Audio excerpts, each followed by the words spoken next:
and sympathetic joy or gladness, mudita. Its near enemy, what? Is joy based on the home life. That means becoming merry, joyful, with attachment. Such joy has been described. So, and aversion or boredom or non-delight, which is dissimilar to the similar joy, is its far enemy. So something like envy is its far enemy. So gladness should be practiced free from fear or danger of that. And then equanimity has the equanimity of unknowing based on the home life as its near enemy. That is not knowing, ignorance. The ignorance which is not accompanied by pleasurable feeling or displeasurable feeling. So accompanied by indifferent feeling, and it is ignorance. Since both share in ignoring faults and virtues. And then and greed and resentment, which are dissimilar to similar unknowing, are its far enemies. So its far enemies are greed and resentment. You can either fall into greed or into resentment. And they are far enemies. Therefore, equanimity must be practiced free from fear or danger of that. So each of these has two kinds of enemies, near enemies and far enemies. So we should be careful both about near enemies and far enemies when we practice. And the beginning, middle and end. Now zeal is the Pali chanda. Consisting in desire to act is the beginning of all these things. Suppression of the hindrances, etc. is the middle. Absorption is the end. So jhana is the end. Their object is a single living being or many living beings. As a mental object consisting in a concept. Because beings are concept, it is called concept. Then the order of extension. Now here in the order, the extension of the object takes place either in access or in absorption.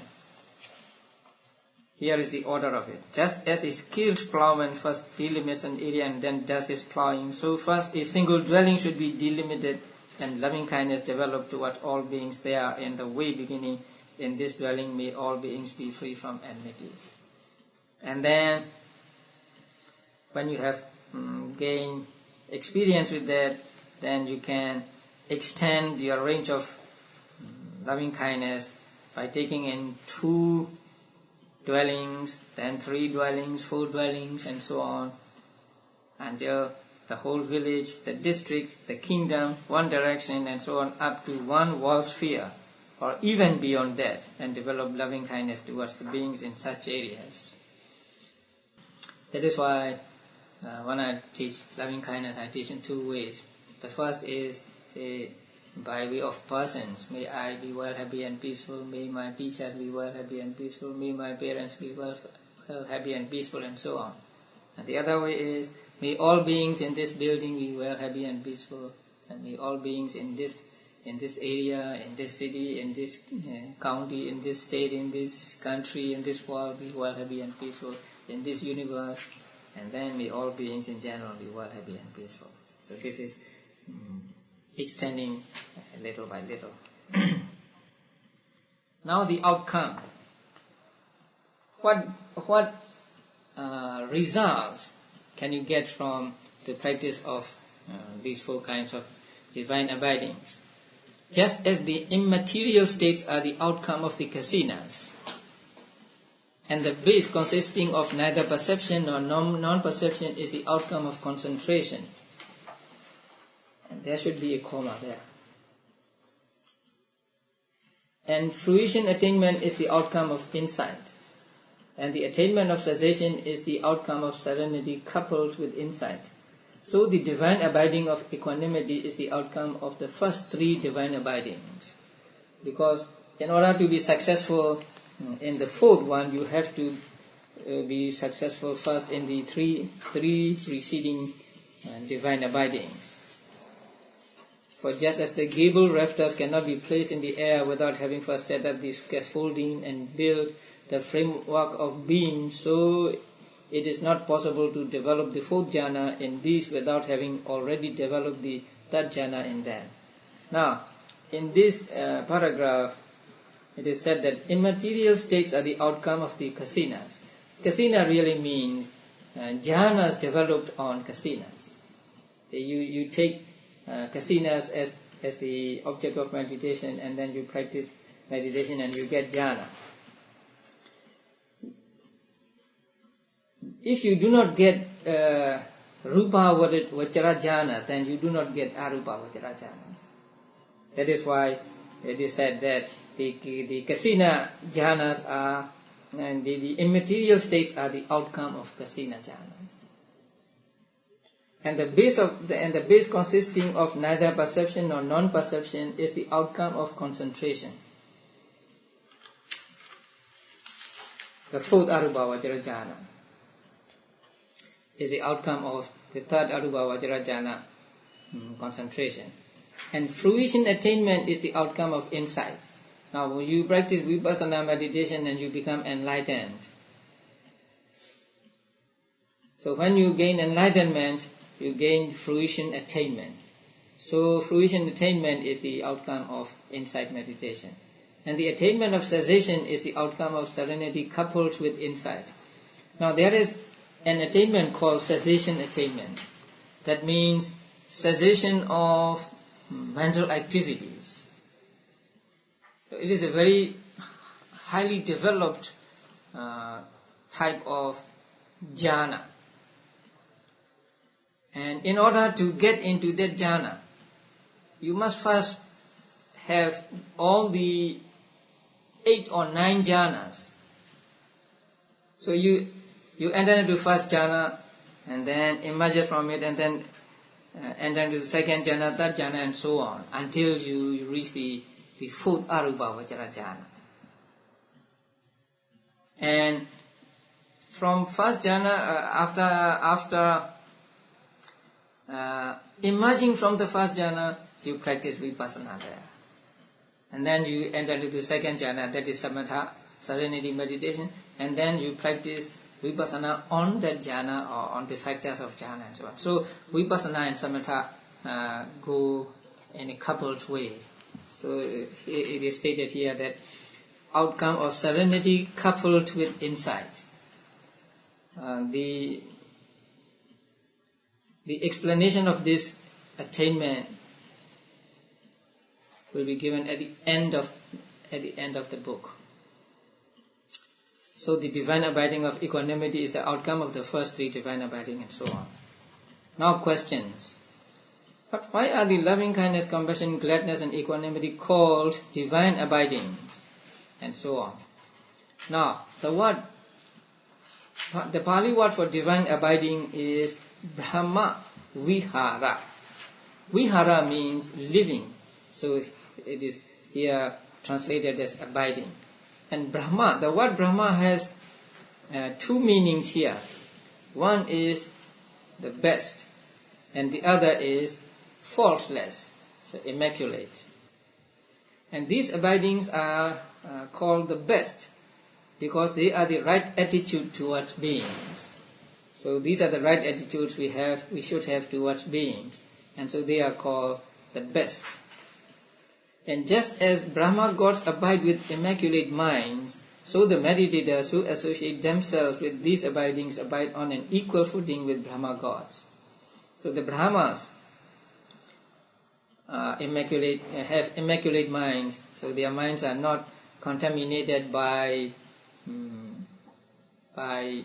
some mental defilements. And a person who practices any one of these meditations is like a Brahma, because the Brahma gods in the world of the Brahmas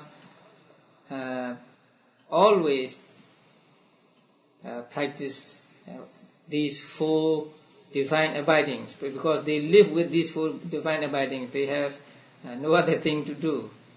So these are called Brahma Vihara.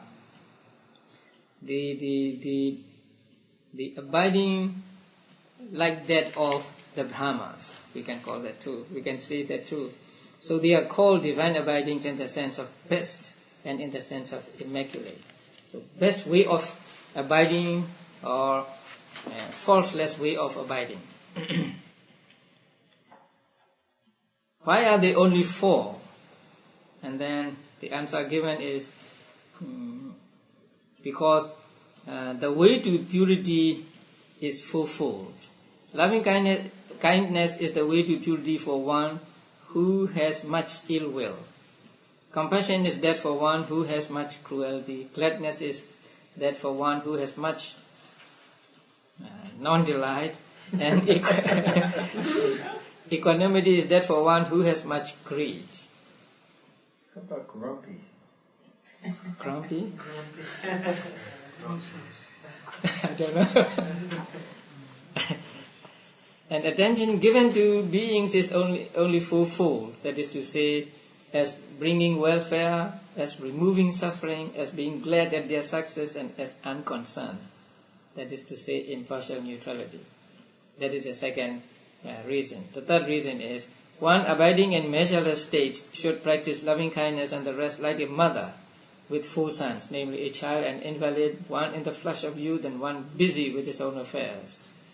For she wants the child to grow up, wants the invalid to get well, wants the one in the flush of youth to enjoy for long the benefits of youth, and is not at all bothered about the one who is busy with his own affairs. So these 4 Brahma Viharas. That is why the measureless states are only 4. It's due to past purity and other sets of 4. Now the order. The order is just loving kindness, compassion, gladness and equanimity. Now why are they called measureless? Now paragraph 110. For their scope is measureless beings. That means their object is beings without measure, without exception. So all of them occur with a measureless scope, for their scope is measureless beings. And instead of assuming a measure such as loving kindness, etc., should be developed only toward a single being or in an area of such an extent, they occur with universal pervasion. What does that mean?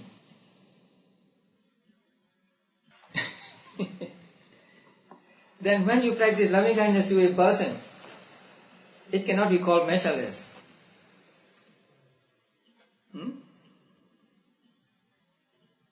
Now, the translation is a little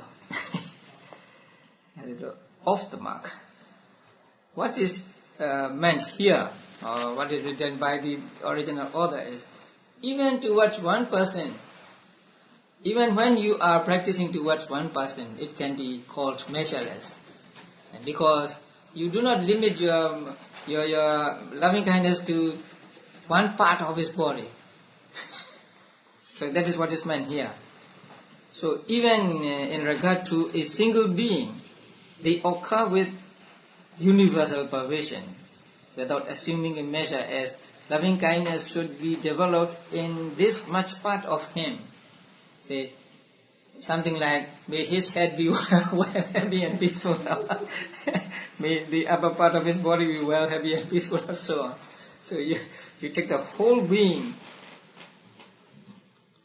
So even with regard to a single person, it can be called measureless. That is what is meant here. And then producing 3 jhanas and 4 jhanas.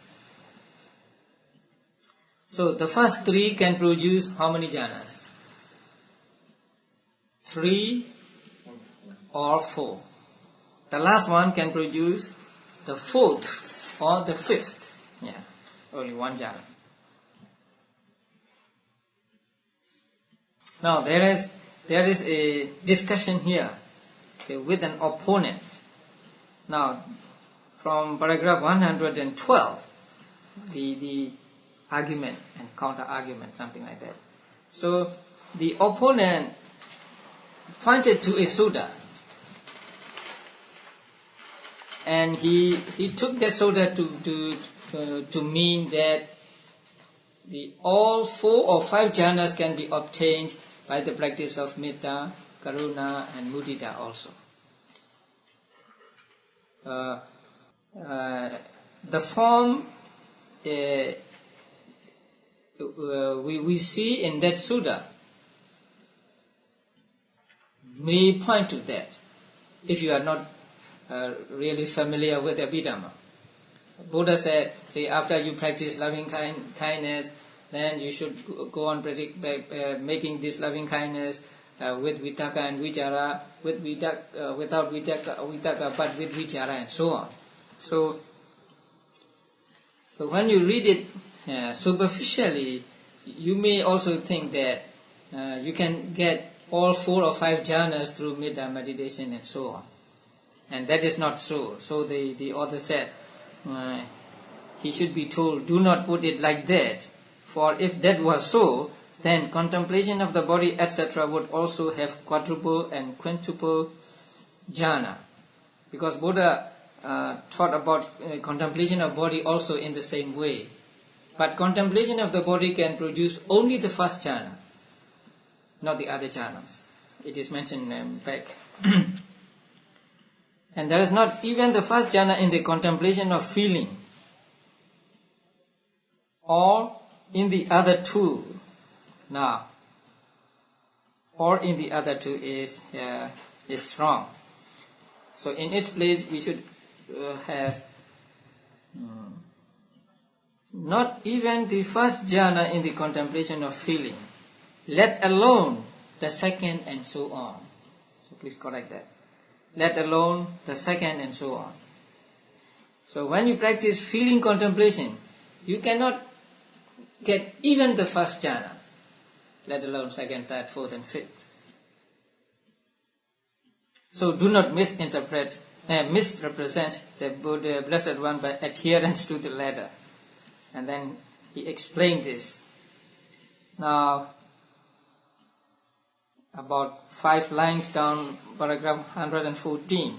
But the Blessed One had no confidence yet in that bhikkhu. That was the word I was talking to you about. So actually, the Buddha scolded that monk by saying, these people, I think that is, some misguided men merely question me, and when the Dhamma is expounded to them, they still fancy that they need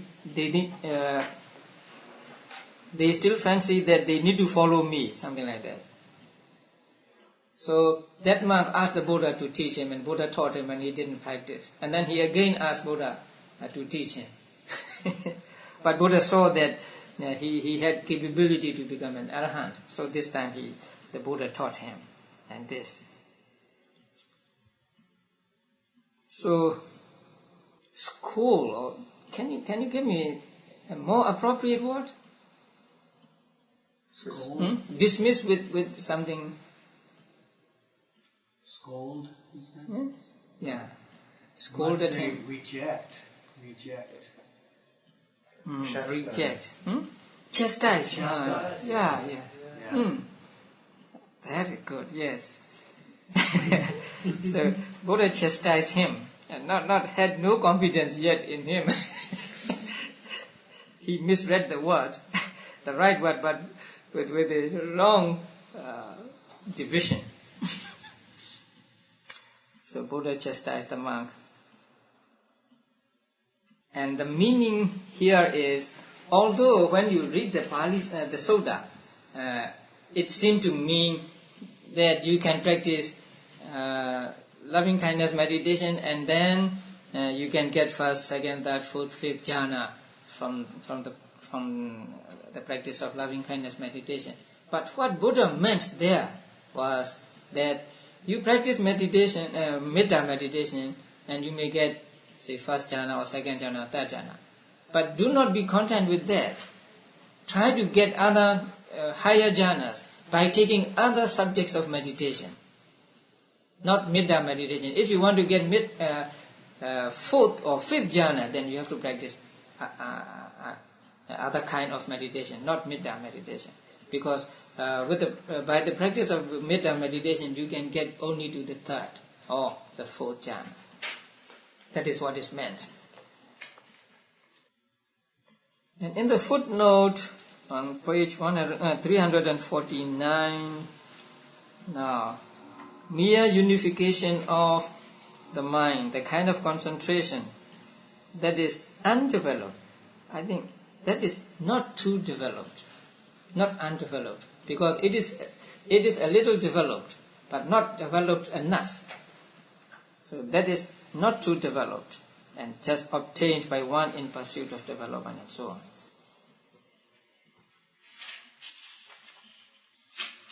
Now, so next we'll go to paragraph 119, the highest limit of each.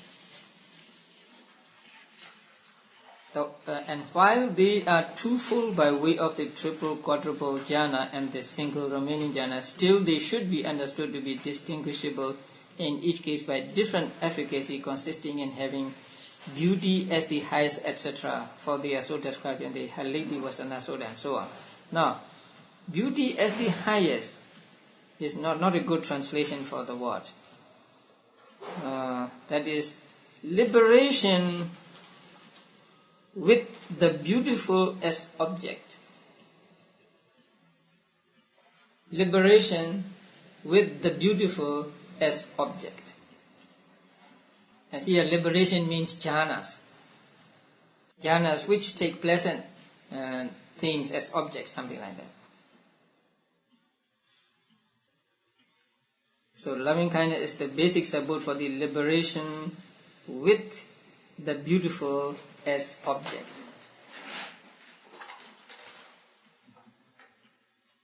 And one who abides in compassion has come to know thoroughly the danger in materiality, since compassion is aroused in him when he sees the suffering of beings that has as its, I think material science should go, that is as its cause, form beaten with sticks and so on.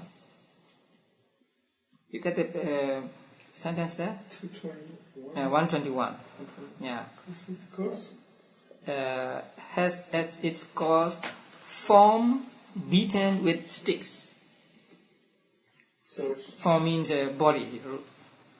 So it should read, one who abides in compassion has come to know thoroughly the danger.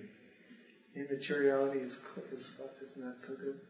In materiality, since compassion is aroused in him when he sees the suffering of beings, that has as its cause form beaten with sticks and so on.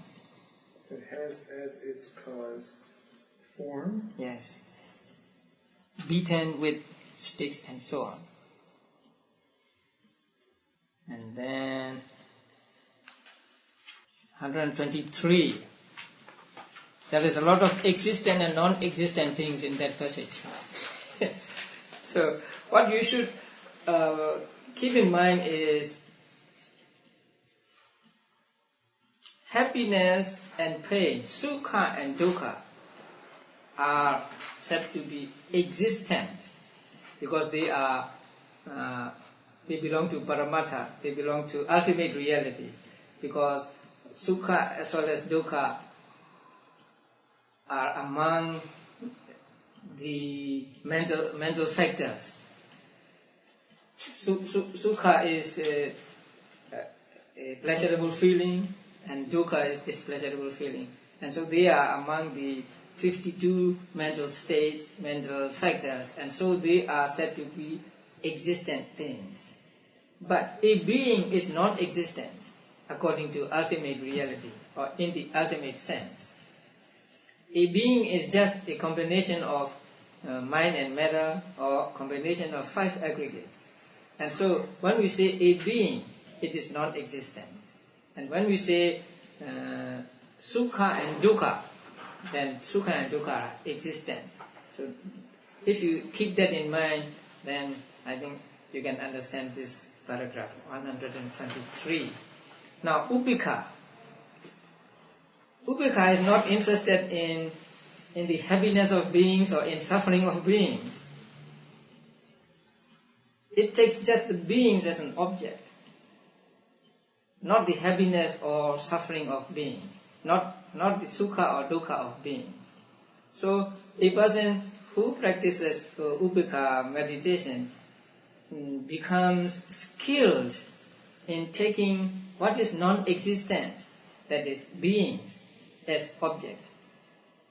So it is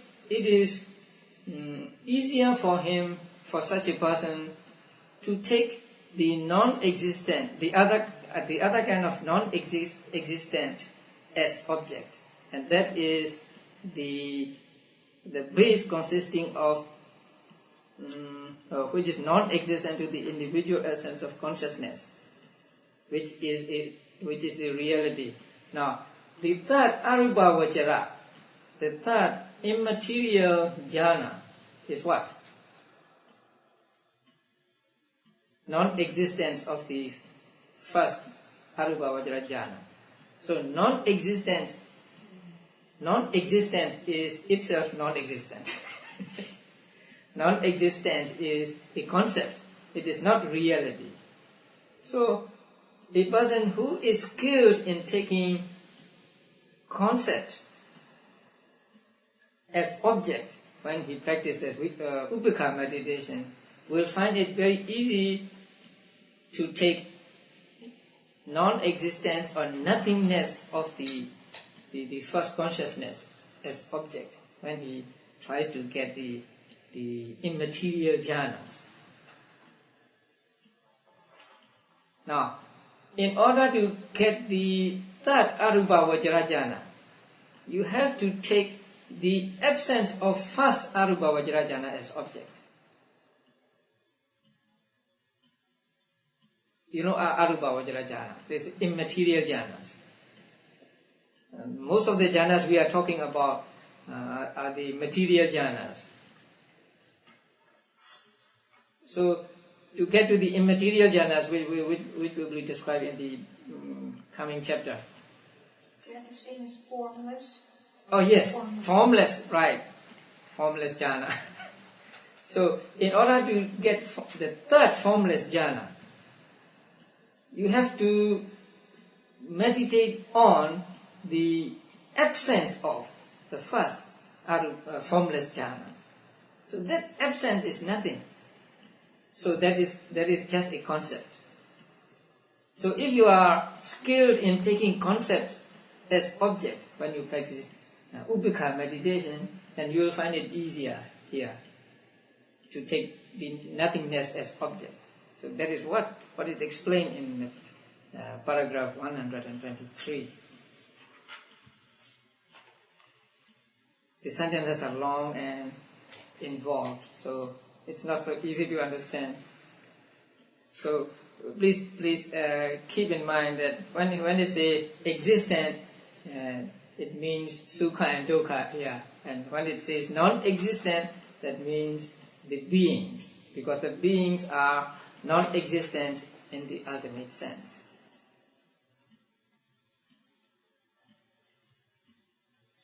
Okay, the others are not not difficult to understand.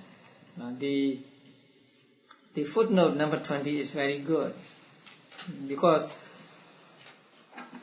even in the Burmese edition there is a mistake, and in the Sinhalese edition the reading, I think the reading is right, and he took the Sinhalese edition here. You may not understand this, but here he said reading in both cases avijjamana gahana dakkam and not dukkam. Dakkam and dukkam, they have two very different meanings.